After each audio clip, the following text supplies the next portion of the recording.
Hello dear student, देखिए आप लोग सेक्शन ए वाला जो पोर्शन था, जो प्री बोर्ड का आपका वार्षिक पेपर जो चल रहा था, ठीक है, उसका क्या है, मैं सेक्शन ए आपको कंप्लीट करा चुका हूं, जिसमें मैंने आपको 10 क्वेश्चन कंप्लीट कराए हैं।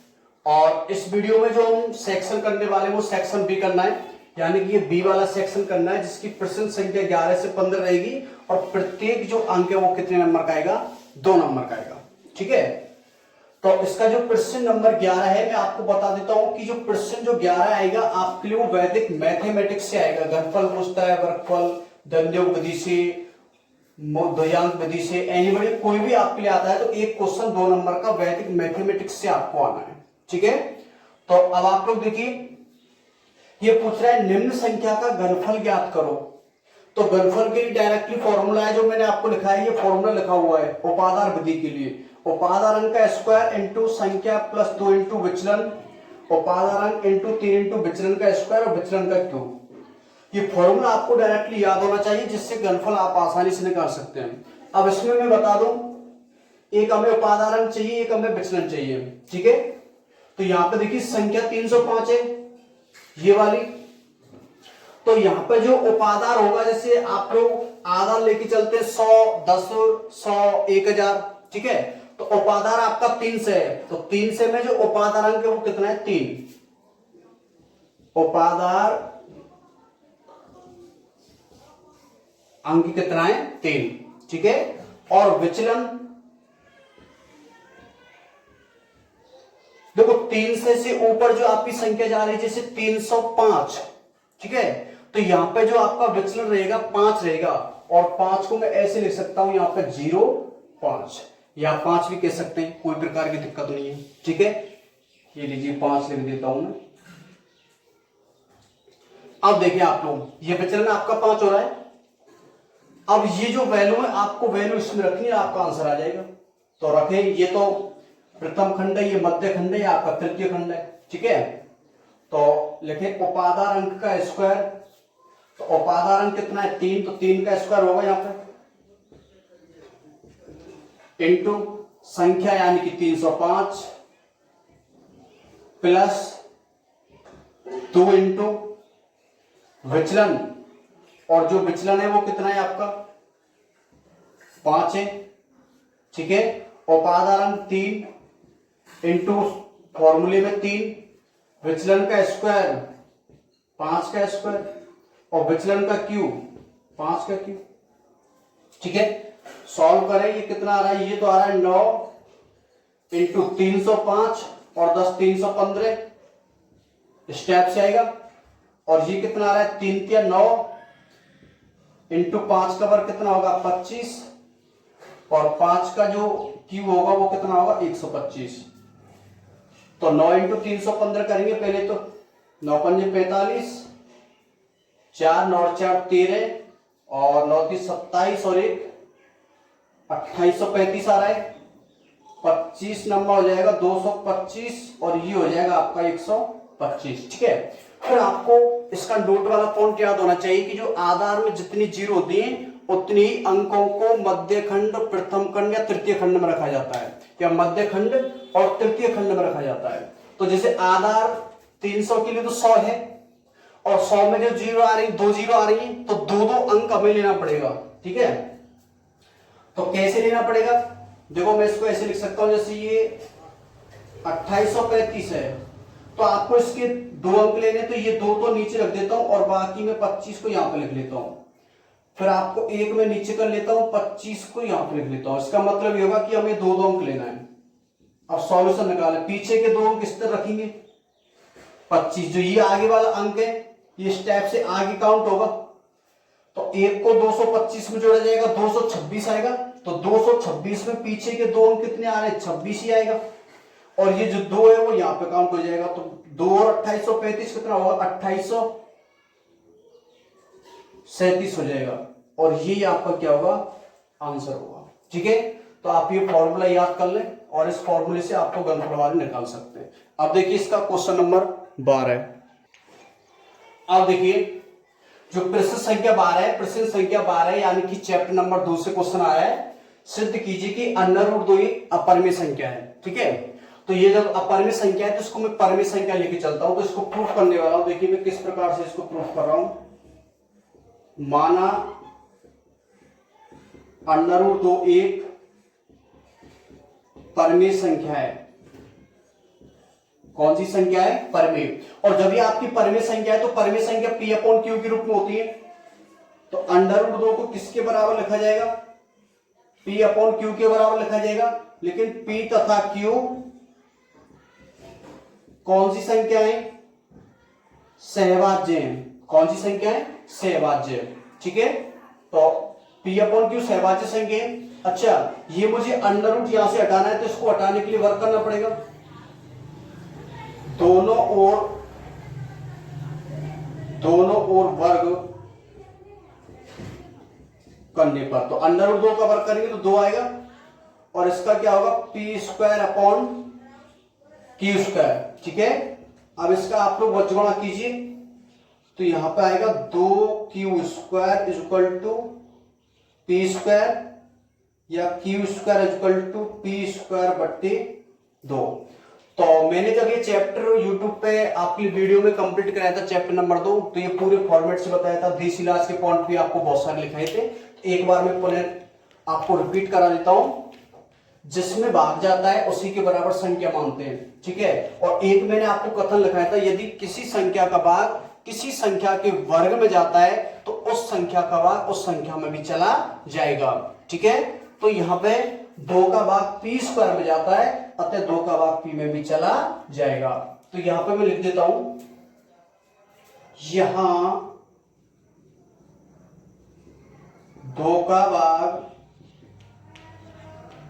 P² में जाता है,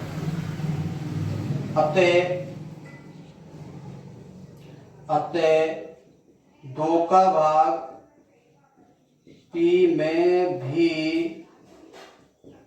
चला जाएगा। ठीक है, इसको मैं क्वेश्चन फर्स्ट डाल देता हूं, इसको समय का नंबर डाल देता हूं मैं 2 स्टेप से।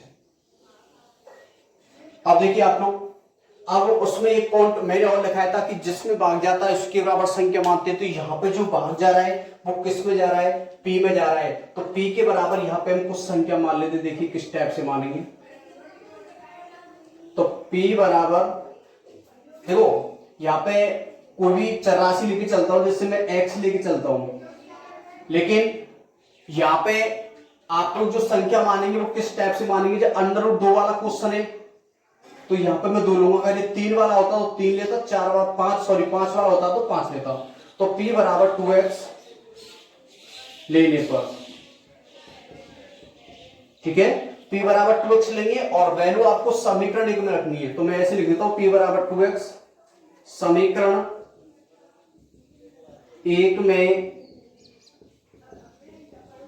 रखने पर। तो रखिए, समीकरण 1 दिया हुआ है Q² = P²/2। तो Q² = P का जो मान है वो 2x लेके चले, तो 2x² / 2 हो जाएगा। तो ये हो जाएगा 4x² / 2 से डिवाइड करेंगे तो Q² कितना आएगा? ये 2x² आएगा। तो 2 यहां पे भाग में आ जाएगा, तो Q² / 2 x²। तो यहां से फिर आपके लिए पॉइंट बन रहा है कि 2 का भाग Q² में जाता है, अतः 2 का भाग Q में भी चला जाएगा। यहां 2 का भाग Q² में जाता है, अतः 2 का भाग Q में भी चला जाएगा। और ये क्वेश्चन नंबर होगा 3 स्टेप से। ठीक है, तो इतना कंसेप्ट करने के बाद आपको यहां पे देखते हैं कि P और Q जब आपको सहभाज्य संख्या लेके चले, तो P और Q तो सहभाज्य संख्या तब होंगी क्योंकि सहभाज्य संख्या वे संख्या होती है जिनमें केवल स्वयं का भाग जाता है।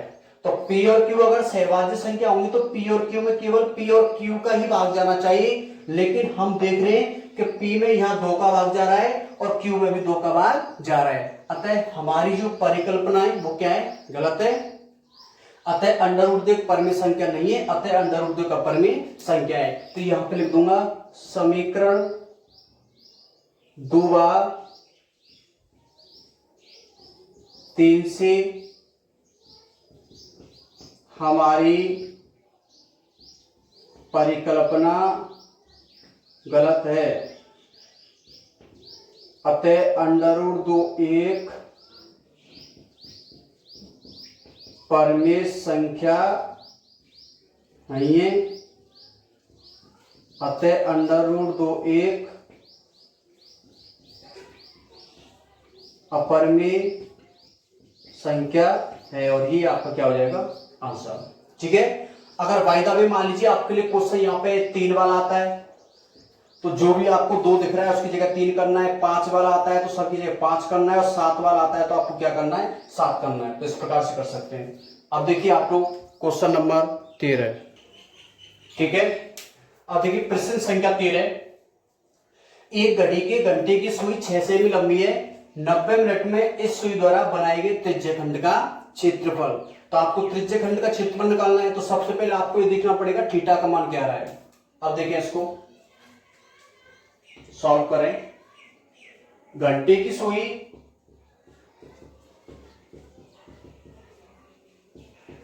एक मिनट में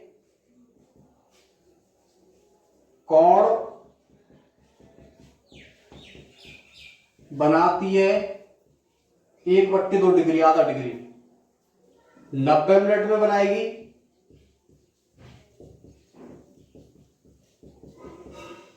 90 मिनट में जो एंगल बनाएगी यानी कि 1/2 into 90 degree is equal to 45 degree. तो थीटा की जो वैल्यू आ रही है वो 45 डिग्री निकल के आ रही है।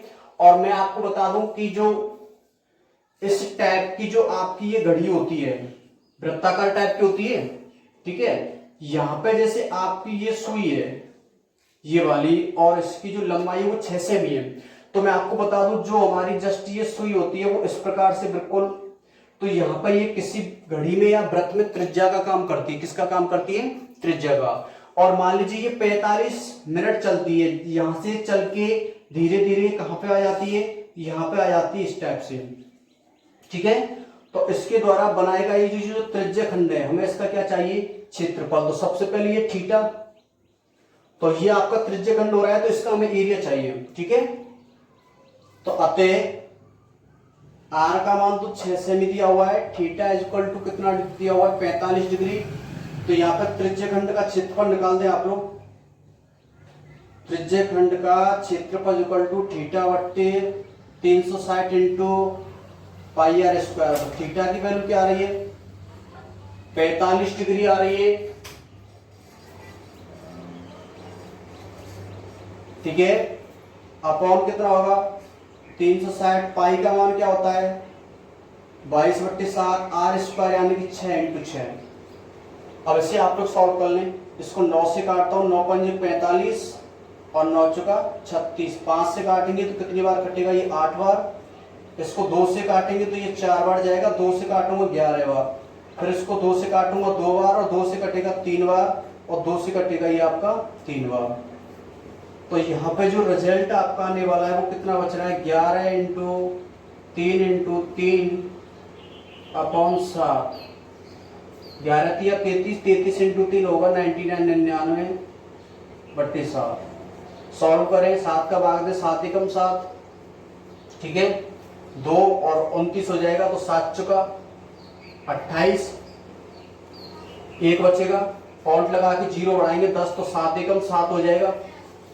और फिर आपका होगा 30, तो 7 चुका 28, तो लगभग 14.14 सेमी स्क्वायर।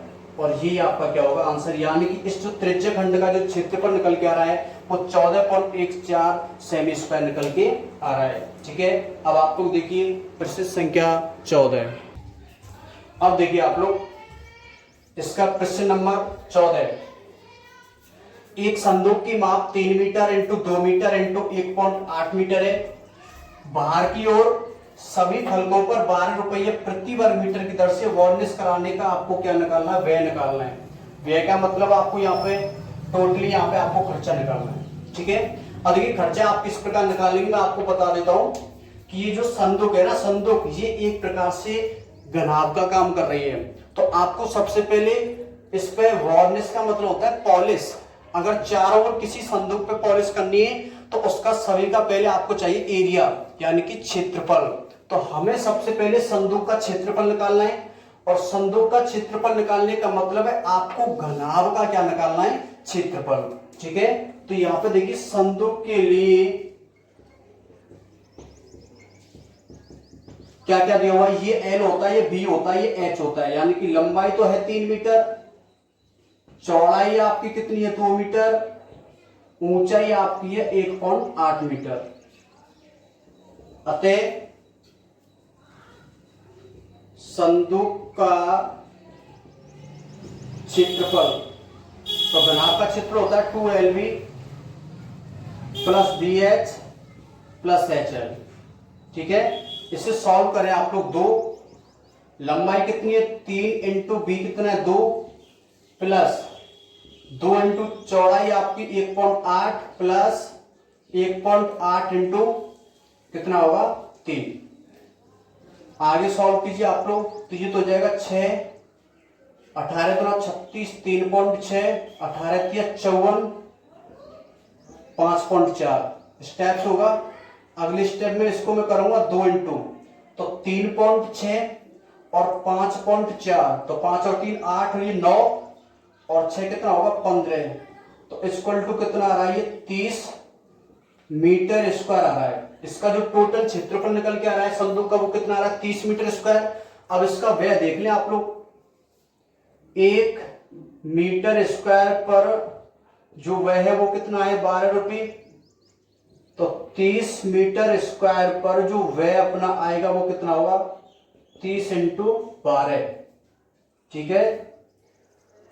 तो 12 के 36 यानी कि 360 रुपये, और ये आपका क्या हो जाएगा आंसर हो जाएगा। यानी कि इस पर वार्निश करने का जो व्यय आ रहा है, टोटल खर्चा आ रहा है वो कितने रुपए आ रहा है 360 रुपए आ रहा है। अब देखिए क्वेश्चन नंबर 15। अब देखिए आप लोग प्रश्न संख्या 15, रोड सेफ्टी सड़क सुरक्षा से आए प्रश्न। एक सीधे व 8 मीटर ऊंचे पोल पर यातायात नियंत्रण के लिए एक सीसीटीवी कैमरा लगा हुआ है जो पोल के शीर्ष से 17 मीटर दूर दृष्टि रेखा तक यातायात देख सकता है। तो पोल के चारों ओर यह कैमरा कितना क्षेत्रफल यातायात दे सकता है, ठीक है। या फिर आपसे दे दे दर्शनीय क्षेत्रफल या अदर्शनीय क्षेत्रफल, तो वही वृत्त का क्षेत्रफल पाई आर स्क्वायर लगाना है। उस वीडियो में मैंने आपको बताया था, ये चैप्टर मैंने आपको कंप्लीट कराया है। अब देखें आप लोग, तो सबसे पहले आप लोग उसका डायग्राम तैयार कर लें। 8 मीटर ऊंचा एक पोल है, ये आपका जो पोल है उसकी ऊंचाई 8 मीटर है और ये आपका क्षैतिज स्तर है। और इस पोल पर एक क्या लगा हुआ है सीसीटीवी कैमरा लगा हुआ है जो पोल के शीर्ष से 17 मीटर दूर दृष्टि रेखा, तो बस तो ये आपकी दृष्टि रेखा होगी और जिसकी जो दूरी है वो कितना है 17 मीटर है। आंख तथा वस्तु को मिलाने वाली रेखा क्या कहलाती है दृष्टि रेखा, ठीक है। तो पोल के चारों ओर, तो ये जो पोल है तो इससे पोल के चारों ओर यह कैमरा कितना क्षेत्रफल दे सकता है, जो कैमरा लगा हुआ है और ये आपका पोल है।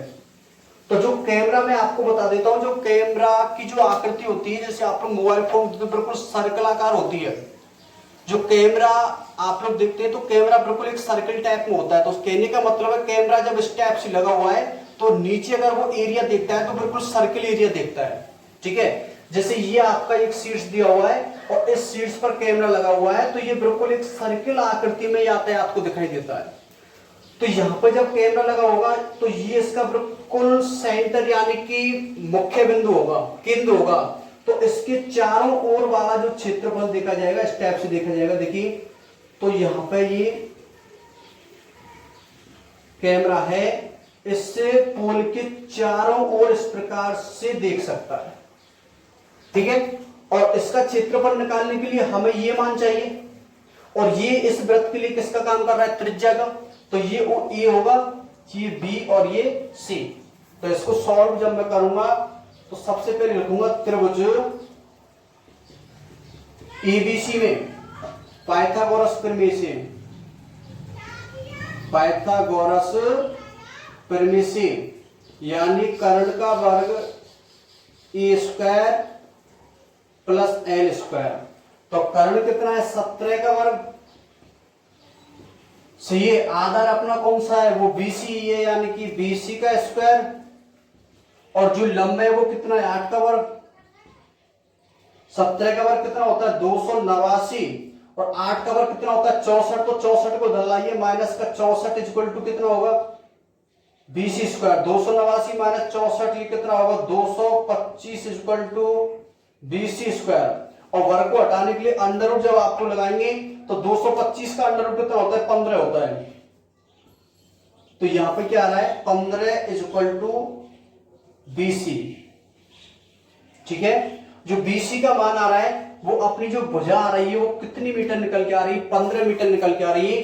अब इसका यातायात क्षेत्रफल देख सकते हैं। अतः